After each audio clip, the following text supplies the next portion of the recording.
hard to pick up. Let's say it. You know, we had to edit. We had to stop. But, yeah, keep going.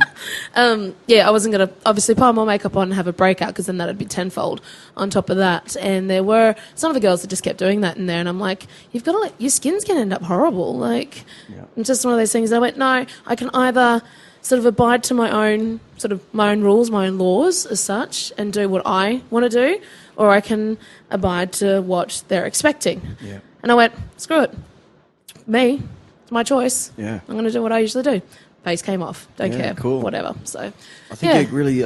Geez, I haven't asked anyone this, but I remember giving you massive points. Like yes, you know, basically because you know I grew up with the goth sort of. Yeah. Everyone knew a goth, and you're like, you know, it's a look, it's a product, it's a but it's great to just be a just normal person, you know. So and that's cool. It underneath everything and taking everything off. That's it. Yeah. Everybody is. Or imagine if you didn't.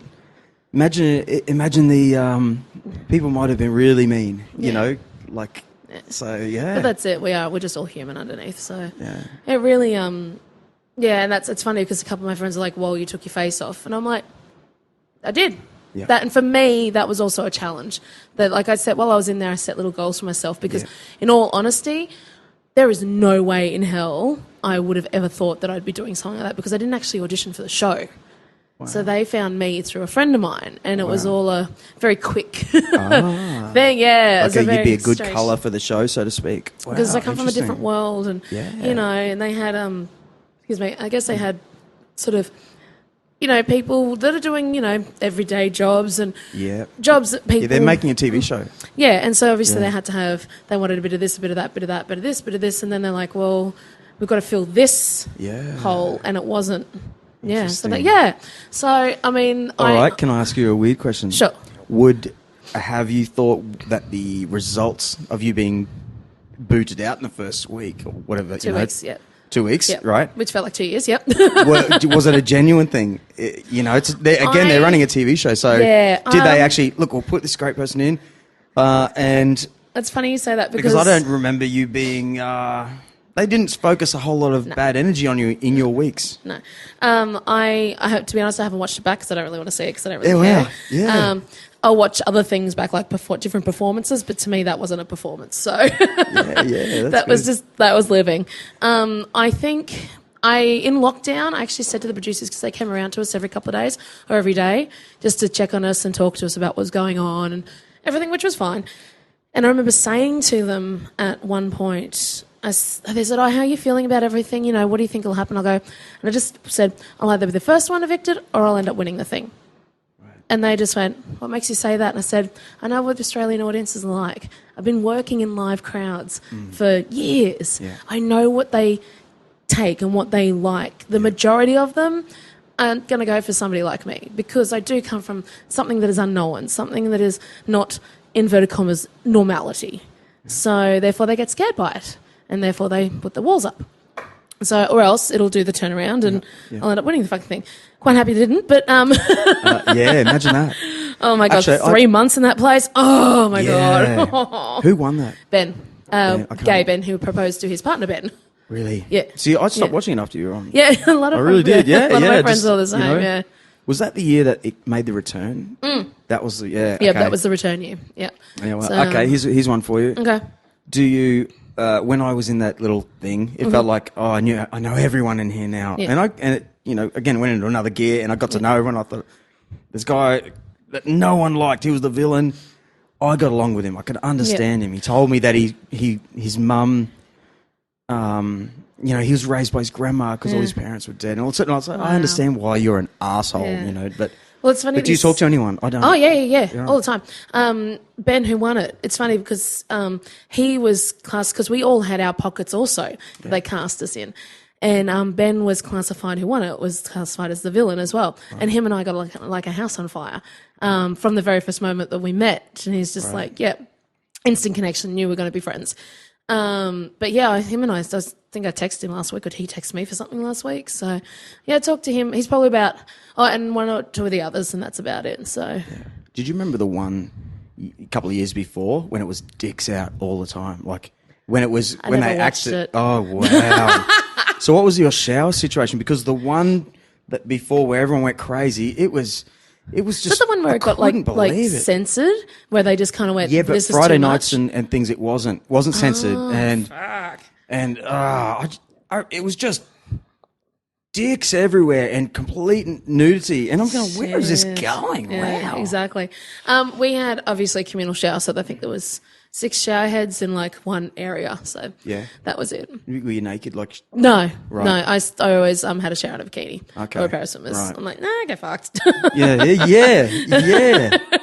It's a weird deal. Or I tried to shower, even though I always tried to shower and maneuver myself when the other housemates were concentrating and doing other stuff, and I was like, right, now's my time. I'm going to go shower, and I'd have the whole fucking thing to myself. Right. And I'd be like, yes. Yeah, it's weird. You know, and then I remember one time,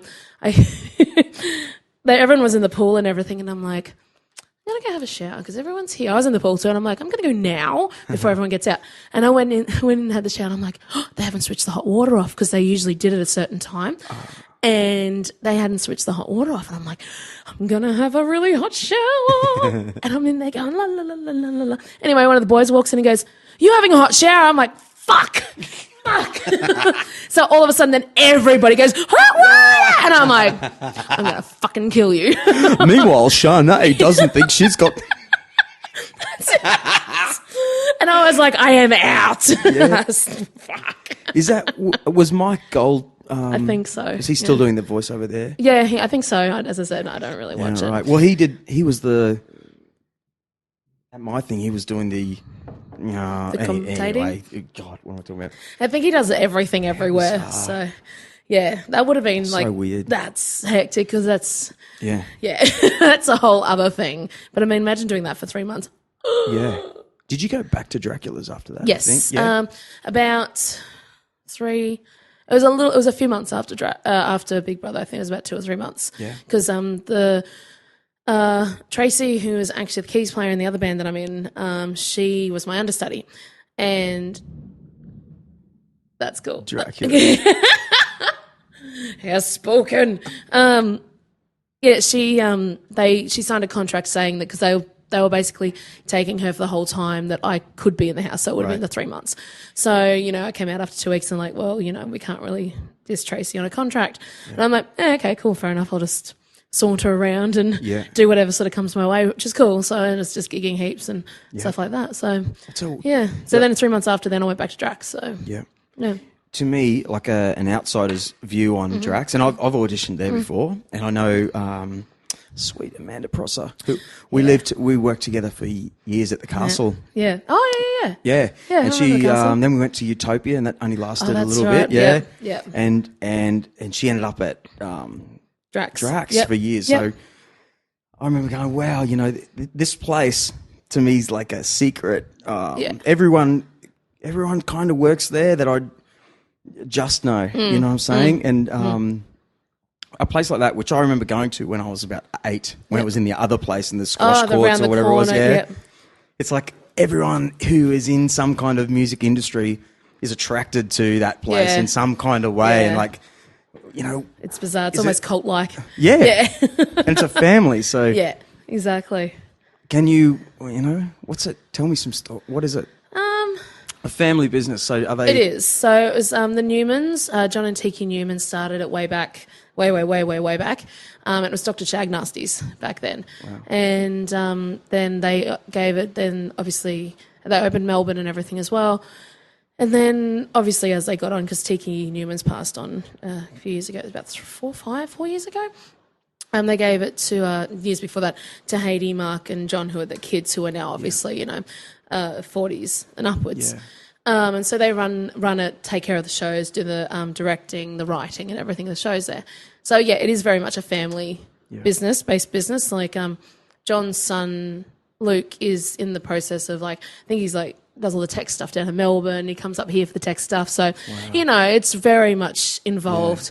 Yeah. Mark's kids are too young to even bother about that sort of stuff. Yeah. And same with Hades' kids. But, it's very much a family environment. It is almost like a secret club in a roundabout way. Yeah. When you've got all the staff, you've got the performers And it's a 6 or 7 nights a week now, right? No, it's 5. Is it? And then Christmas, it'll usually bumps up to 6. Just depends with the holiday seasons and stuff. But you've got all the table staff. And for me, again, it looks like there's 30 table staff. And then there's, say, 7 to 8 in the show or something like that. 7, Then there'd be crew, bar the staff. kitchen, Yep. So they all go, like, I remember when I was in shows, you clock off at midnight and you are in such a mood. Yeah. Like you've been entertaining all night. Like it's so weird to be making people laugh or, you know, and then you clock off and you're just with freaks and with a heightened sense. You know how, and then you might go out or something and you're still carrying this on. It's almost embarrassing. Like, oh, dude, I just, you know what I mean? You can't turn it off. Wow, you can't turn it off, you know, but wild times. I think with the 5 nights a week and 6 nights,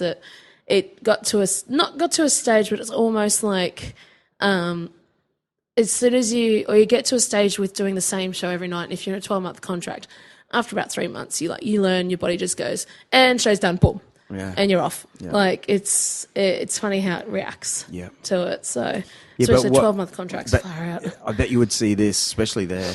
You get a new someone new in the table service. You know, because it's. You know, someone new comes along, you're like, oh, geez, you sort of roll your eyes like, you know, here comes another, you know, because it's, you know, you're putting on your, it's like a costume party every night. Yeah, pretty much. That you may become bored with. Yeah. You know? Yeah. And then here comes a new person in staff, like, oh, geez, this guy, you know. I suppose it's different, like, with the guys on the floor, which is kind of nice because it takes a bit of time for them to warm up too, and also to get to know what sort of happens and how things are run and how you can be. Yeah.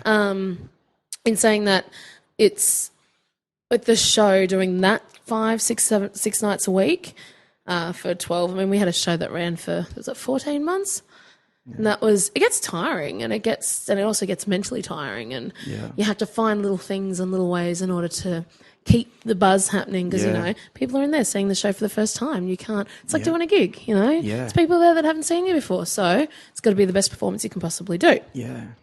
And you'd go through phases of going, hit my marks. Everyone's laughing or everyone's really excited. Yeah. And then all of a sudden you kind of can't do it again. Yeah. And then it comes back but you have to do it in different ways. But you're like, and then you find yourself cruising for months perhaps. Yeah. And that's it. That's exactly right. But it's just what happens. But I mean, it's regular performance work. Yeah. That's the other thing, like, you know. Yeah. Where else can you perform? Yeah. You can't even perform at the casino 5 nights a week now. No. I don't think they're even like doing shows that much anymore. Yeah. Like they had that random stint just recently of the dancing shows, and they were only doing 3 weeks at a time. That's true. Changed shows. Really? 3 weeks, change a show. Wow. Yeah. Wow. Yeah, it's sad. Wow. Really sad. Gone are the days where they used to run them for a year. Yeah. You know, and have like the sort of Vegas-y casino-y shows, which you should have, but not so much. Yeah. Not so much. I read this book about Surfers Paradise that was written by, I can never remember names of books and authors, which is a real shame when you've got a podcast show. So there's this book, and it's awesome. It's so true. It's somewhere. I don't know where. It's written by someone. Well, this guy was 80, so he was here, and he wrote it in the 80s. Oh, right? Wow.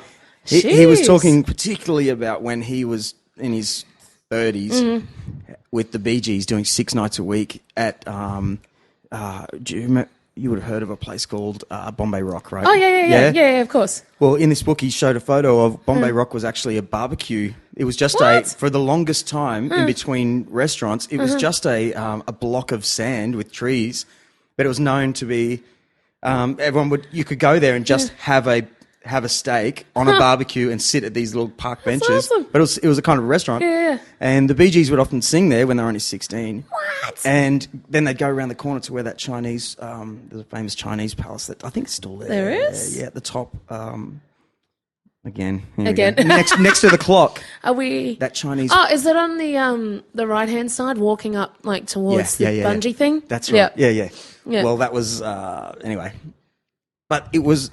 The Gold Coast was known to be that kind of town where it was just entertainment. But I'm talking not just a cover band, like entertainment. Proper, like really like putting it out there and you know, nothing was amplified, just really like, you know, and it sort of went all funny. But I don't even like to talk negatively about it because I always hope that going to go back to it's there. going to come back. And I don't. Yeah, I mean, particularly with you and me joining forces.